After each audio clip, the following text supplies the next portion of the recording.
কুরবানির পশু জবাই করতে গিয়ে যদি একাধিক ব্যক্তি শরিক হয়, কুরবানির পশু কেনার পর অথবা কুরবানির পশু নির্দিষ্ট করার পর ওই পশু থেকে উপকার ভোগ করা যায়। কুরবানির পশু জবাই করতে গিয়ে যদি একাধিক ব্যক্তি শরিক হয় তথা অনেক সময় জবাইকারীর জবাই সম্পন্ন হয় না, তথা একজন জবাই করলো, জবাই করার পর সাথে সাথে কসাই বা অন্য কেউ এসে আরও পোস্ট দিতে থাকে, জবাই করতে থাকে। তো এক্ষেত্রে সকলেই জবাই করার আগে বিসমিল্লাহি আল্লাহু আকবার আলাদা আলাদাভাবে পড়তে হবে। যদি কেউ ইচ্ছাকৃতভাবে কোনো একজন বিসমিল্লাহ না পড়ে তাহলে তাদের কুরবানি সহি হবে না, ওই পশু হালাল হবে না।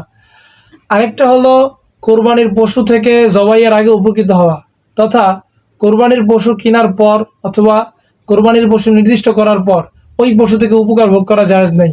যেমন কোরবানির জন্য আমি একটা পশু কিনলাম, অথবা আমি একটা পশু, আমার 4-5টা গরু অথবা ছাগল রয়েছে, তার মধ্যে থেকে নিয়ত করলাম এটা দিয়ে এবছর কোরবানি দিব। তাহলে ওই গরু দিয়ে হাল চাষ করা, ওই গরু বা পশুতে উঠা, ওই পশুর পশম কাটা ইত্যাদি এগুলো করা যাবে না। ওই পশু দ্বারা কিছুই করা যাবে না। ওই পশুর পশমের যদি কেউ করে থাকে, পশমের মূল্য, হাল চাষ করার যে মূল্য, ওই পরিমাণ টাকা সদকা করে দিতে হবে।